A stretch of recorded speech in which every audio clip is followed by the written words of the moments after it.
Hola y bienvenidos al podcast número 19 de Aprender Fotografía.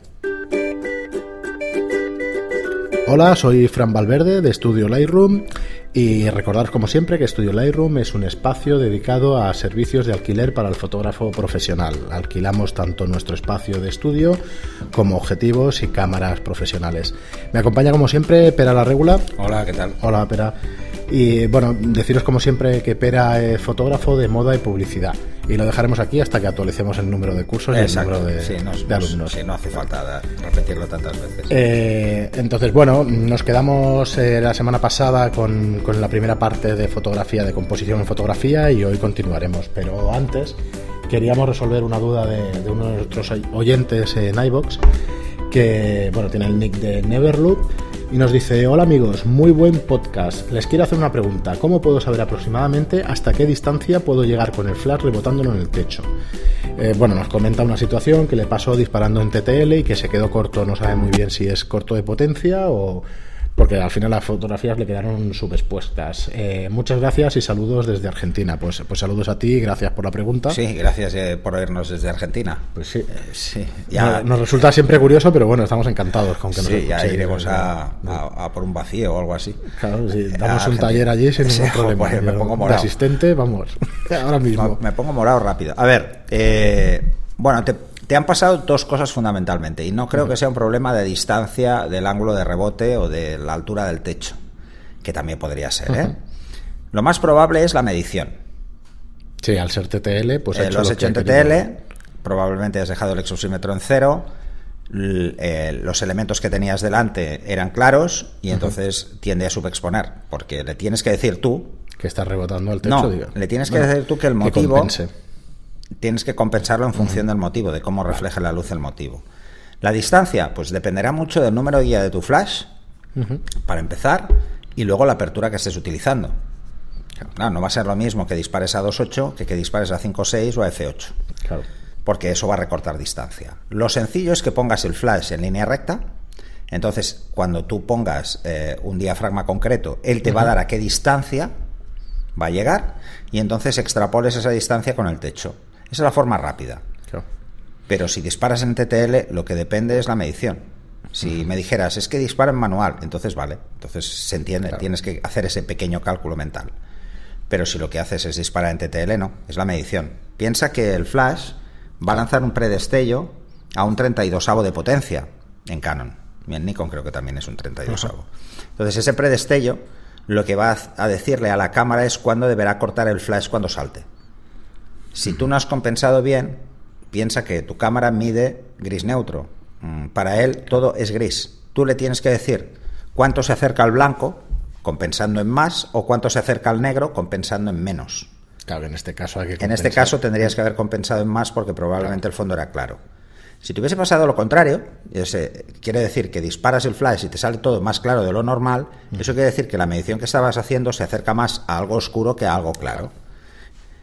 Es solo eso. Normalmente cuesta mucho entenderlo a priori, pero es muy sencillo. Si tú la escena que vas a fotografiar tiende a claros, tiende a ropa más clara, por ejemplo, de la gente que hay, pues le compensas en más. En más uno. Normalmente en TTL, entre más uno y más 1 y 2/3 suele ser de sobra para cualquier situación. Pensar el ejemplo de la nieve es fácil de recordar. Sí. Es decir, nieve blanco... Pero ves, por ejemplo, si quisiéramos hacerlo con flash, hay que tener en cuenta que el TTL de Canon... sobre todo, el de Nikon lo hace, pero de otra forma, ignora las luces altas, quiere decir cualquier luz que venga de cara, y las zonas muy oscuras, las ignora en la medición. Vale. O sea que por eso, cuando compensamos, no vamos a compensar a más 3 nunca, ni a más 2 casi pero nunca. Nos vamos a quedar en más 1 normalmente. Pensar que la piel caucásica está en más 2/3, o sea, no llega a más 1. No llega a 1. Pero ojo con eso. Y luego, si es Canon, que no lo pone, ¿no? No. Si es Canon, pensar sí, que... perdona, es una Canon 70D pues, y un flash. Me lo pones más fácil porque en Canon eso es directo. Piensa que en Canon, y además lo pone en el manual del flash y en el manual de la cámara, pero lo pone al final de todo en el manual de la cámara y casi nadie lo lee.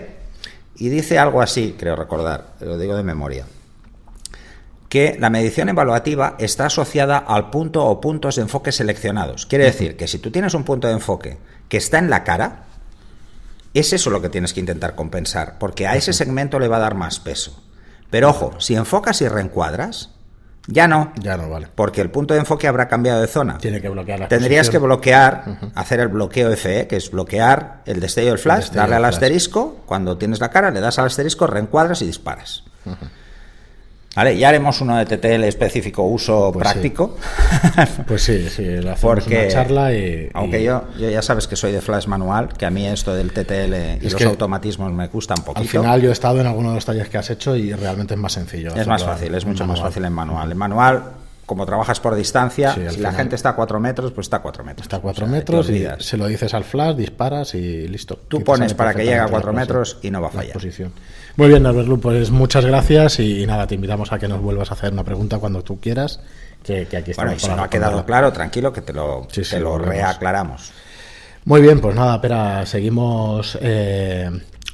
Luego recordaré talleres y cositas que tenemos para ofreceros y eso al final del programa, pero ahora seguimos con el tema de la composición en fotografía. Que como decíamos el otro día, el tema de la composición es lo suficientemente largo como para podríamos hacer hasta unos 5 cuantos programas, programas, pero vamos a intentar acabar con este, ¿vale?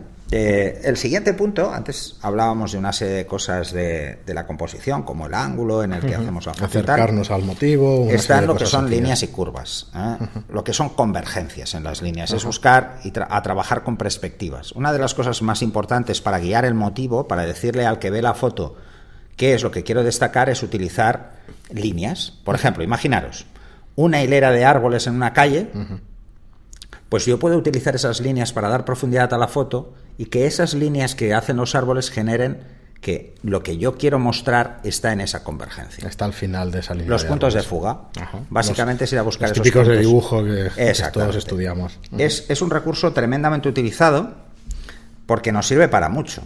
Y luego veremos cuando hablemos de repeticiones que incluso en las repeticiones nos va a servir. Sí, en tu artículo también nombrabas las vías de tren, que también es un ejemplo muy gráfico para... Pues tanto como imaginárnoslo. imaginaros una calle, una carretera, la curva de una carretera.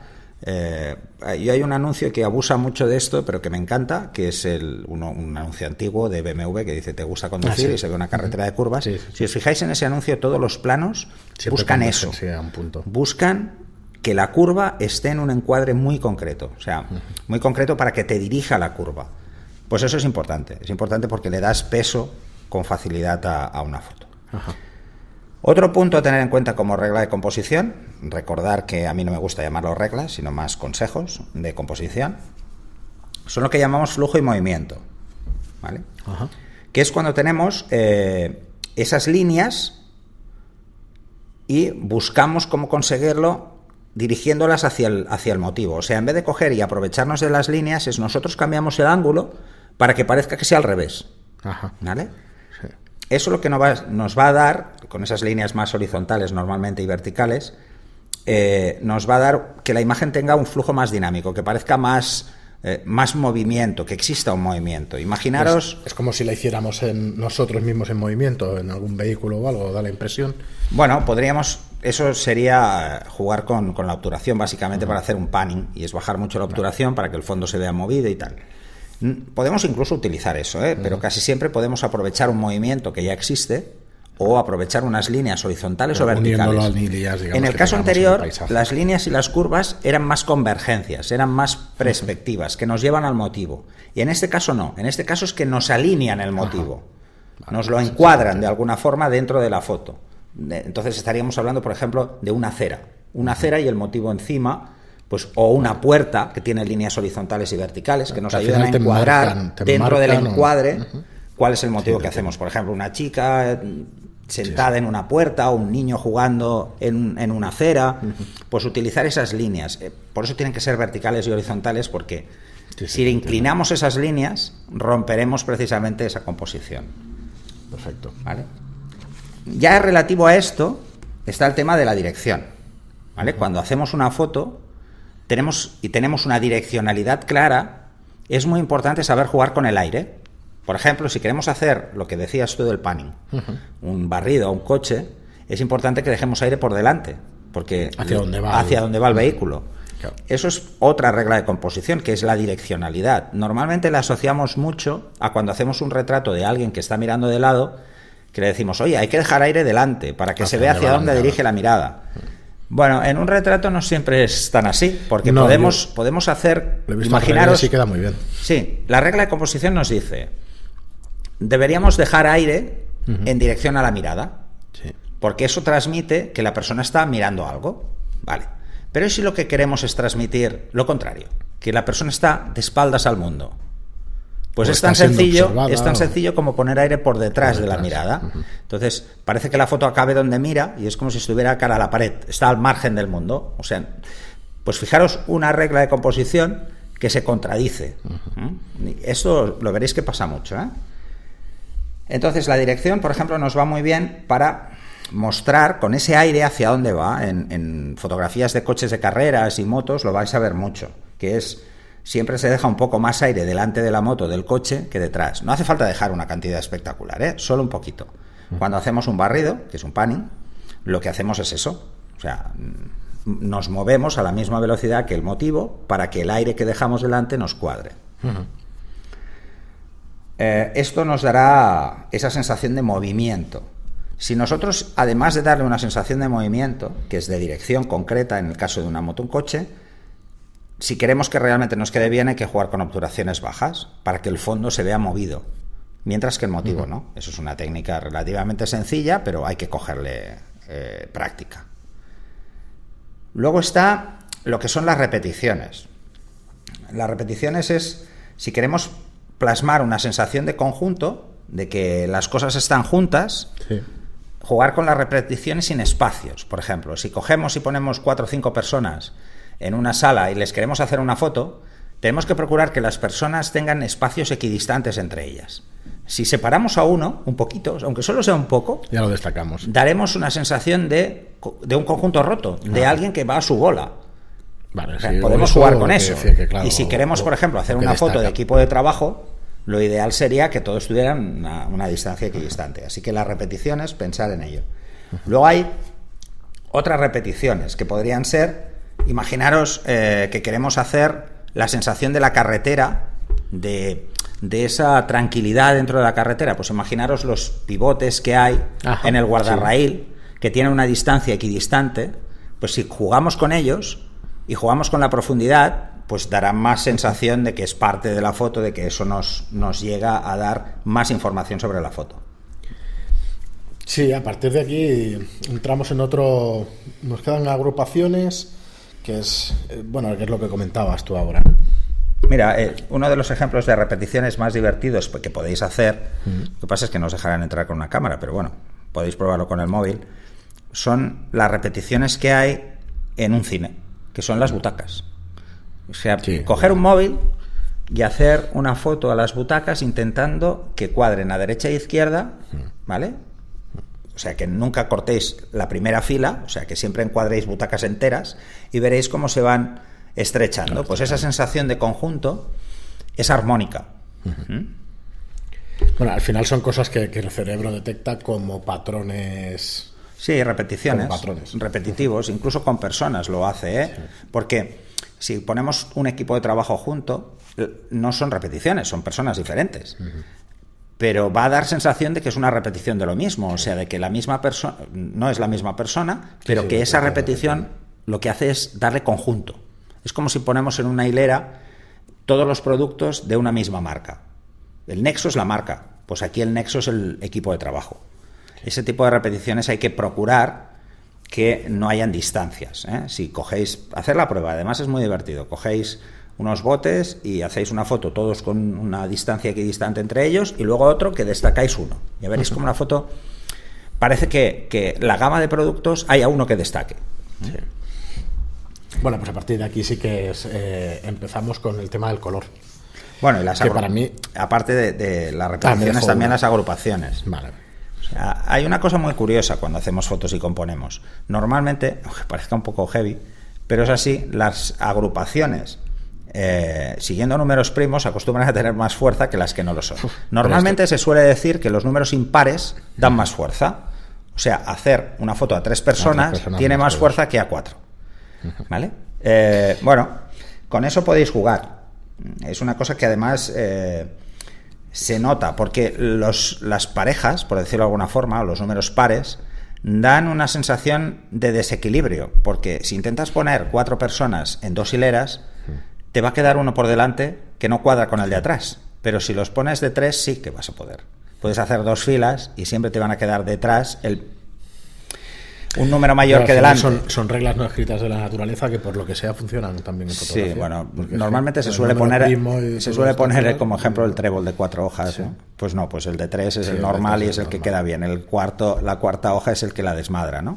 Pues en esto pasa lo mismo, es muy curioso pensarlo, o sea, agrupaciones de 3, 5, 7... O sea, números impares veréis que os resulta mucho más fácil hacerlo y además dan más sensación de conjunto que cuando ponéis números impares. ¿Tiene algo que ver con la cultura? ¿Puede ser cultural o esto ya es una cosa que no es cultural? Porque el color sí que lo trataremos ahora y es una cosa más cultural que... Hay un componente cultural, pero otro que no. Pero ¿vale? Esto no. En cuanto al color, que es lo que tú comentabas, sí. Bueno, yo lo que os diría es que lo que más vais a notar es la diferencia entre utilizar... tonos cálidos y tonos fríos. Sí, ¿vale? Eso es muy clara. Eso es muy clara. Ahí es donde vais a notar más. Normalmente los colores fríos dan sensación de calma. Los azules, los verdes, dan sensación de calma. Y los colores cálidos, como el rojo, el amarillo, dan sensación de más fuerza y de más agresividad incluso. Sí. Y además es fácil verlo. Incluso tan sencillo como hacer un retrato y cambiar solo el fondo. Si ponemos un fondo frío, veréis que, aunque la foto no lo sea, la sensación es de más tranquilidad que transmite. Sí, un fondo rojo. Y un fondo rojo enseguida nos llama mucho la atención y es como muy agresivo. Es como, ¿qué quiere decir esta persona con este fondo rojo? ¿No? Os daréis cuenta que, por ejemplo, las marcas comerciales lo utilizan mucho en sus colores, en los logotipos incluso, ¿no? Veréis que, por ejemplo, Coca-Cola es evidente, es rojo. Sí, pero Pepsi juega con los dos. Además, si cogemos además líneas de tercios y todo esto y ponemos un color más sólido debajo, más agresivo debajo y tal, decimos que tiene más peso, ¿no? Normalmente también nos da una sensación distinta de poner un... Y claro, luego si vemos un paisaje con el azul y el verde y eso, siempre son tonos que tranquilizan o que dan más... Pensar que además lo podéis utilizar precisamente para generar una imagen más engañosa o más ambigua. Imaginaros que ponéis un fondo... o trabajáis con unos colores fríos que dan más tranquilidad, pero la expresión del motivo es muy agresiva. Pues lo que vais a ver es que algo no cuadra. Bueno, a veces queremos transmitir ese mensaje, un mensaje desconcertador, o sea, algo que sea totalmente diferente. O sea, no nos imaginamos... imaginaros algo, una foto muy bucólica, una vaca paciendo o pastando, como decía Pepe Rubianes, genio, en un prado verde. O sea, yo no me la imagino haciendo el cabra y saltando ahí como una loca, ¿no? Pero ahora imaginaros que en el fondo resulta que es otoño y está todo muy rojizo. La sensación que os va a dar esa foto es totalmente diferente. Sí. Os va a dar una sensación como más agresiva, ¿no?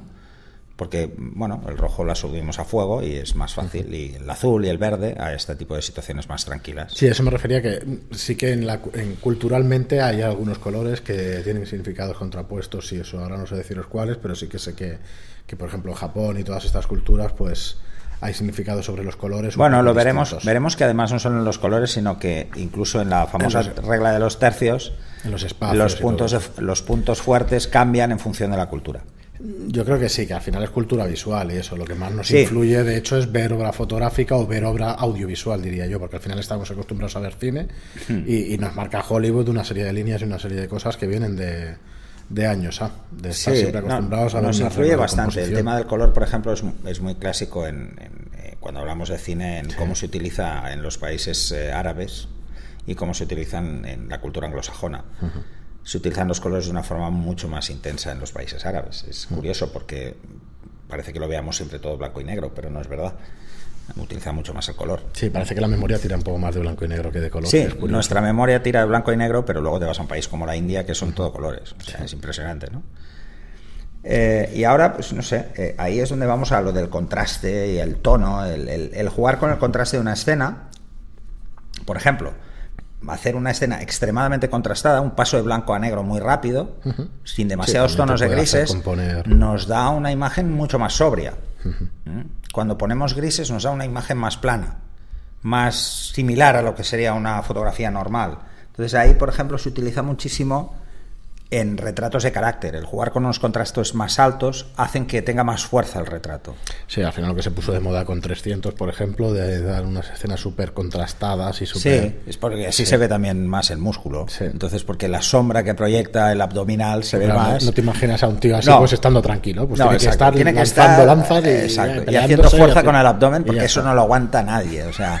Pero algo hay de retoque, ¿no? Entonces, el igualar tonos o el ir a buscar tonos, hacer contrastes menores o mayores, también va a cambiar mucho a la hora de componer la fotografía. O sea, cómo juguemos en el caso de la fotografía ya directamente, no en postproceso, sino el ángulo en el que incide la luz nos va a dar más o menos contraste. Por ejemplo, si lo tenemos el sol a la espalda, la escena tendrá menos contraste. Si lo tenemos a un lado habrá más contraste, porque veremos sombras. Si tenemos el sol a la espalda no veremos sombras. Sí, entonces, jugar con ese tipo de cosas es importante porque va a cambiar el mensaje. Pensar que un retrato no va a tener la misma fuerza con una luz frontal que con una luz lateral, o una luz picada, o una luz... Sí, cambia por completo. Cambia mucho. Y entonces cuando venimos ya a la regla de los tercios y los puntos fuertes, famosa, que yo creo que todo el mundo se esperaba esta, la primera... Pero no sé, no he querido poner la primera porque me parece... Sí, a ver, es típica y tópica, ¿no? Demasiado previsible, ¿vale?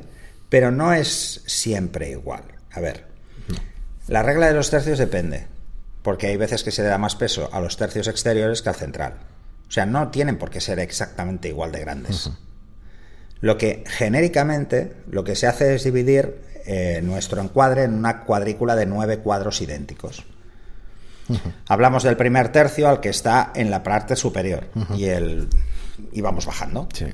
Las intersecciones de esas líneas imaginarias son los puntos fuertes.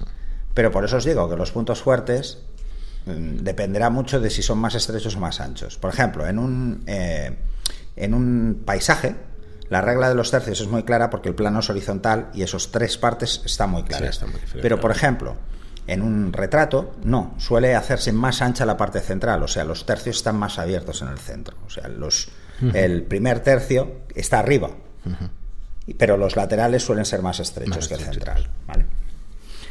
Pues esas intersecciones son las que nos dan los puntos fuertes. ¿Qué es esto de los puntos fuertes? Pues esto es absolutamente cultural. Los puntos fuertes, que son estas intersecciones, lo que hacen es decirme dónde teóricamente debería poner motivos a destacar en mi fotografía. Es muy frecuente que usemos el primer tercio y el primer punto fuerte, que sería el de arriba a la izquierda, o sea, el primero que nos encontramos, la primera intersección, para destacar, por ejemplo, los ojos. Al menos uno, el que está más cerca del plano focal. Sí. ¿Y por qué destacamos este? Pues lo destacamos en la cultura occidental.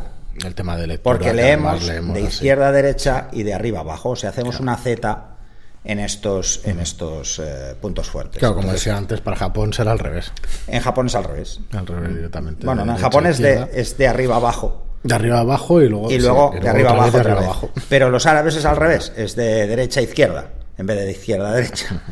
¿Vale? O sea, eso tenéis que tenerlo en cuenta porque no se va a leer exactamente igual una fotografía aquí que en otro sitio. Entonces, si buscamos una imagen más general, no podemos fijarnos tanto en esos puntos fuertes, sino que debemos componer dentro de los tercios, que es quizá lo que nos interesa. Por ejemplo, lo que se suele decir de forma genérica es que en un retrato, y esto es mejor así, y si no, hacer la prueba y veréis que no funciona, veis una imagen muy rara, es poner los ojos en el primer tercio cuando hagáis un retrato. Eso sí que es importante. Es importante tenerlo claro porque si no los ponéis en el primer tercio, quiere decir que están por debajo del primer tercio y entonces veréis mucha más frente que barbilla.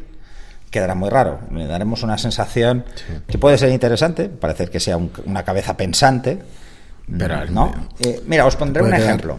Cogéis, ponéis los ojos en el primer tercio y os transmitirá un cierto sosiego, porque la foto es como tranquila, es como previsible, todo el mundo lo va a entender. Pero ahora coger y hacer la misma foto, pero poniendo los ojos en el último tercio, sí, cortando por la nariz. Directamente. Que solo se vean los ojos abajo de todo y cabeza. Bueno, va a dar una sensación de un cierto misterio, por decir. De entrada, misterio. No sé quién hay debajo de esos ojos, y por otro lado voy a destacar solo su cabeza. Bueno, puedo transmitir una imagen de alguien pensando, depende de cómo ponga los ojos, puedo darle mucha fuerza a esos ojos. pero veréis que el resultado es totalmente diferente, sí, no tiene que ver. Dentro de irnos a algo que no sea tan diferente, porque esto es extremo, si ponemos los ojos en el primer tercio, los ponemos en el segundo tercio, aunque cojamos toda la cabeza, en el primer tercio probablemente nos obligará a cortar un poco la cabeza y en el segundo nos dejará la cabeza entera. Muchas veces cuando se ven fotos, yo siempre digo lo mismo, ¿no? La foto de la niña afgana de Steve McCurry, aunque ahora no sea muy bueno hablar de él, porque parece que si ha tocado 2 fotos es un criminal de guerra, cosa que no estoy de acuerdo, aunque en teoría en fotoperiodismo no debería alterarse las fotografías. Ya, pero al final no deja, yo creo que no deja de ser fotografía de autor. Claro, y su visión sobre, y es más fotografía de autor, porque él más que fotoperiodismo ha hecho fotografía de autor, o al menos es la visión que yo tengo de Steve McCurry. Si os fijáis en la fotografía de la niña afgana, tan famosa, tiene mucho aire por encima. Sí. Entonces la gente dice, hostia, le ha dejado mucho aire por encima de la foto. Bueno, yo aquí quiero creer que hay 2 cosas. Primero, si la fotografía estaba medianamente preparada, lo hizo muy bien, porque guardar ese aire para luego tener una portada en Time es perfecto. Porque imaginaros que hace ese encuadre y no deja aire por encima. Entonces habríamos vuelto loco al maquetador. Entonces eso también hay que tenerlo en cuenta. Muchas veces se deja mucho más aire del necesario por la parte de arriba. Porque el trabajo es para lo que es. Cuando tú estás pensando en hacer una fotografía que quieres que sea una portada. O sea, dejas ese aire porque si luego no lo quieren, pues lo cortas y ya está, no pasa nada. Pero si no, va a ser muy complicado maquetar. Te lo he oído muchas veces. Esa fotografía probablemente en un foro de hoy pues seguramente sería criticada hasta la saciedad. Sí, de hecho yo escribí un artículo sobre cómo criticamos las fotografías en los foros y es muy divertido porque la foto del miliciano es un desastre. Bueno, la gente se mueve, está movida, no sé qué, a la que tú dices que esa foto es de guerra, pues dices, bueno, ya es otra historia, ¿no? O sea que a veces nos ponemos, es lo que decía en el anterior programa, nos ponemos como muy tontos con el tema de las reglas de composición y hay que seguirlas y hay que seguirlas y hay que seguirlas. Yo creo que lo importante es conocerlas. Conocerlas para aprender a romperlas. Sí, yo lo veo como... Porque eso es lo que hace realmente que mi foto destaque sobre el resto. Es cuando tengo la capacidad artística de romper las reglas y que esa foto siga impactando. Y siga funcionando, sí. Cuando tienes la suficiente cultura visual, digamos... A ver, hay gente que lo tiene intuitivamente, pero chicos, yo no conozco a nadie, ¿eh? Es complicado. Yo no conozco a nadie. Es complicado. Es un tema de entrenamiento.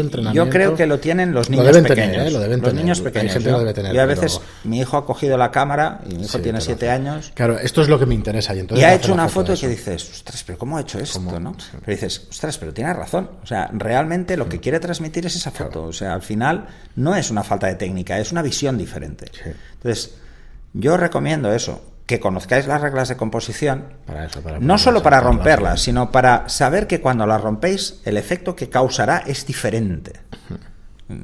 Sí, no para otra cosa. Lo difícil es destacar, o sea que si podéis ser diferentes, mejor. Desde la aparición de la fotografía digital, todo el mundo hace fotos. Hoy en día todo el mundo hace fotos, entonces... Si realmente te quieres dedicar profesionalmente, tienes que destacar de alguna forma. Destacar con técnica es difícil porque la técnica se aprende muy rápido y al final todos pueden... Sí. Solo es una cuestión de ponerle ganas, se aprende. La técnica se aprende y se aprende relativamente rápido. Lo que marca la diferencia entre un fotógrafo y otro es su capacidad de ver la escena, de verla de una forma peculiar, de una forma diferente. Y ya no te hablo del postproceso, te hablo del momento en el que hace la foto. Porque igual, no sé, estás haciendo una foto de una pareja, pues que para un anuncio, ¿no? Y bueno, pues dices, ostras, pero es que lo que tiene mucha fuerza es el árbol de la derecha. No sé, da más sensación de que lo recoge. Pues igual lo meterías o no lo meterías y ahí está la diferencia entre una buena foto y una foto mediocre. Sí. Y es fácil caer en esa trampa, en la trampa de que la regla me comprime tanto que no me deja hacer buenas fotos. O sea, hay que ir con cuidado, ¿vale? Y ya, no sé, hay muchas más. Hay un montón, pero bueno, podemos tocar un par de ellas. Os menciono un par más. Una es el espacio negativo. Yo es algo que utilizo mucho en las fotos. Es simplemente jugar con el espacio que hay alrededor del motivo. En estudio puede ir muy bien en situaciones concretas para dar sensación de aislamiento. Sí, soledad, aislamiento. Sí, si coges a la persona, la pones en un punto fuerte, alejado del primero, en el último, por ejemplo, y dejas mucho aire alrededor, las sensaciones de aislamiento. Eso pues te podría servir hasta para una campaña de antidepresión o cualquier cosa de estas, ¿no? Es jugar con ese espacio alrededor y dejar un espacio blanco o negro en función de lo que quiera, ¿vale? Y luego la profundidad. La profundidad es vital. Igual que hablábamos de las repeticiones, el tenerla o las líneas y los puntos de fuga, que mis fotos tengan profundidad y que yo vea que hay distancia entre el motivo que destaco y el fondo de la escena. Sí, intentar una tridimensionalidad. Nos da esa sensación de tridimensionalidad, sobre todo cuando sumamos la profundidad, las repeticiones, el enfoque selectivo. Todo eso le da muchísima más fuerza. Imaginaros, pues por ejemplo, que tenemos a una persona, hay una hilera de coches enorme porque hay una caravana y hay alguien que se ha bajado del coche porque está hasta las narices. Pues plano, utilizar esa sensación de profundidad, de coger a la persona en el primer plano y luego ver toda la hilera de coches cómo se va a lo lejos, le va a dar mucha más fuerza que si cojo a la persona y le hago la foto desde un lado que no veo la hilera de coches. No le da sensación de profundidad ni de que aquello es como muy extremo. Hay otra de ahora cosa que estamos en verano es ideal. Os bajáis del coche con el móvil y esa foto sale seguro. Sí. Segurísimo. Hay una cosa que yo diría sobre esto que es, claro, la tridimensionalidad nos la dan los dos ojos a nosotros. Entonces, para saber cómo va a quedar una foto es muy bueno también guiñar un ojo y ver cómo queda la escena en 2 dimensiones, digamos, que es como ve un solo ojo. Piensa lo que hace cualquier director de cine. Sí. Coge el objetivo y mira a través de él. Esto a mí más de una vez lo he oído y eso y me ayuda muchísimo porque tú ves la escena de una manera, veréis gente encuadrando con los dedos, ¿sabes? Yo eso no lo he hecho nunca. Yo lo que hago mucho es de cerrar un ojo, tapar un ojo, ¿no? Sí. Para evitar tener la sensación de que mi ojo está viendo demasiadas cosas y me despista. Claro. Al final el fotógrafo, ¿qué hace? Mira a través de la cámara. Sí, intenta aislar una realidad y entonces tiene que enmarcarte. Te pones con la cámara y buscas el encuadre desde la cámara. Entonces así acabamos todos con dolor de cabeza, ¿no? Porque estamos mirando demasiado rato a veces por el visor para una escena que nos cuesta vender. Sí. Pensar en eso, pensar en las reglas y en cómo, más que ayudaros, el conocerlas, lo que tenéis que intentar es aprender de ellas para que no os esclavicen. O sea, conocerlas para que luego podáis jugar con ellas de una forma eficaz. Sí, bueno, a ver, no seguiremos, pero la proporción áurea es otra de las reglas de líneas. Esto ya es un coñazo. Bueno, también los triángulos, el intentar la tríada de cosas, tanto de colores como de formas. Si hacer una fotografía con la proporción áurea o la que se llama también la divina proporción, probablemente la haréis de algo natural y os saldrá sola. Se pueden hacer, pero incluso podéis ver fotografías de grandes fotógrafos que le han buscado la proporción áurea a la foto, pero probablemente el que hizo la foto no lo pensó. Yo creo que está recortada después, la de Cartier-Bresson de la escalera buscando la proporción áurea. Bueno, la de la escalera y la de la bicicleta. Y la de la bici. Vale. Igual está buscada, que era este tío era un genio. A ver, claro. Sí, era un genio, pero hostia, bueno, calcular cuándo va a pasar una bicicleta, no sé que lo planifiques tú, es un poco complicado. Sí, yo también diría que sí. Es posible que la hiciera. Yo no entraría en eso. La puede hacer. Bueno, efectivamente sabía lo que estaba haciendo. Hoy en día hemos visto de todo. Mira, una foto que a mí a nivel compositivo me parece fantástica. Es el beso de Doisnier, pero está preparada. Está preparada. O sea, yo es que me pregunto hasta qué punto tiene algo una foto de malo. Fantástica. No tiene nada de malo. Yo creo que no tiene nada de malo. Además, yo creo que fue muy divertido el hecho de que lo dijera al final de su vida. O sea, que algo que tiene algo de malo. No, esta fotografía está hecha así, o sea, espontánamente. Bueno, entonces te está mintiendo. Yo tengo una foto. Pero la foto no tiene nada de malo. Tiene una foto de malo la mentira. Tú has visto de las dos chicas en un banco con el pañuelo en la cara. Todo el mundo me pregunta, ¿pero esto está preparado? Digo, no, eran dos mujeres, dos turistas, en agosto en Barcelona hace un calor de muerte y estaban agotadas y se estiraron y se pusieron un pañuelo encima de la cara. No está preparada. A veces te salen estas fotos, pero lo importante es tener esa visión, o sea, es ver la foto. Por eso no creo que haya nada de malo, al contrario, tienes que conocer eso para poderla captar. Que la hayas preparado, ¿no? Pues es una cosa exacto. Lo importante realmente en la fotografía es el mensaje que quieras transmitir. Al final la fotografía tiene como ventaja e inconveniente, y por eso engancha tanto, es que la subjetividad. Es que además nos obliga a contar una historia en un solo fotograma. Sí, está claro. Lo realmente difícil es contar una historia en un fotograma. Sí, condensar además lo que estamos viendo. Pero yo te diría, los sentimientos, el frío que estás pasando al hacerla, el calor, el tal, sí, es una de las cosas. Yo creo que eso es lo bonito. Es lo que debería buscar cualquier aficionado, el intentar contar historias.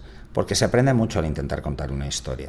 Te tienes que estructurar en la cabeza el tipo os de foto. Os pongo una foto muy sencilla. Te la tendrás que imaginar para podéis hacer todos. Historia, claro. Sí, podéis. Sí, imaginar. La imaginación es lo mejor.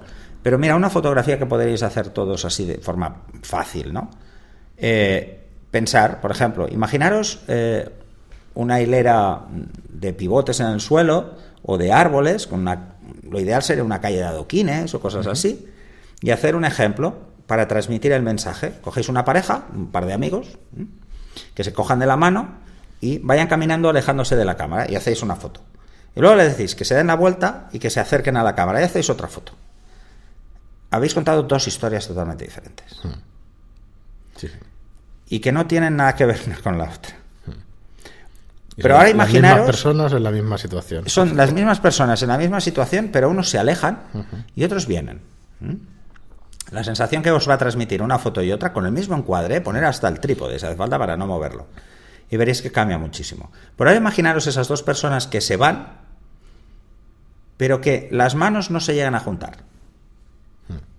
Pues tenéis otra historia. Sí. Pues imaginaros que podéis sumar varias de estas historias. Estáis contando la vida. O sea, al final la fotografía es eso, es contar lo que nos pasa cada día. O sea, eso es lo realmente importante. Muy bien, Pera, pues oye, aquí lo dejamos. Nos oímos el viernes que viene. No sin antes recordaros, pues que como siempre querríamos que nos valoréis, sí, en iTunes con 5 estrellas y en iVoox pues un me gusta y un comentario, y cualquier duda o comentario, aclaración, lo que queráis, pues a podcastaprendefotografía@gmail.com. Y nada, sin más, pues nos oímos el viernes que viene en el próximo programa. Pues gracias, hasta el viernes. Hasta luego.